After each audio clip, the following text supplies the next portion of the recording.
日光八重山母の日特別企画、花わらびのかわいい踊りと泉弥生のスペシャルトーク。5月8日土曜日は夜の部、5月9日日曜日は昼の部。料金はお食事ソフトドリンクがついて一人様6000円となっています。ただいまチケットを販売中。お問い合わせは83-3328宴会予約係まで。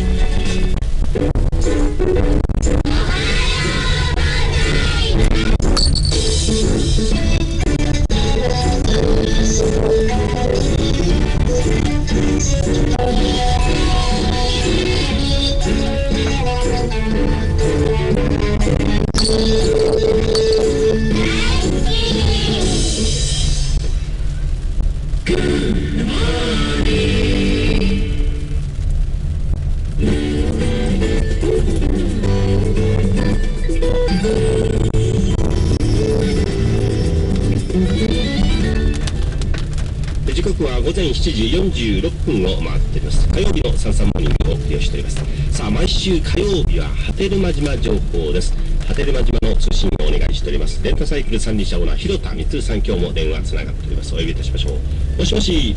はい、おはようございます。おはようございます。広田さん、今日もよろしくお願いします。はい、よろしくお願いします。石垣島の方はですね、今ね、泣き出しそうな空模様となっているんですが、波照間はいかがですか？はい、波照間はですね、先ほどまで朝日が雲が見えていたんですが、今は残念ながら曇り空となりました。あ、そうですか。はい。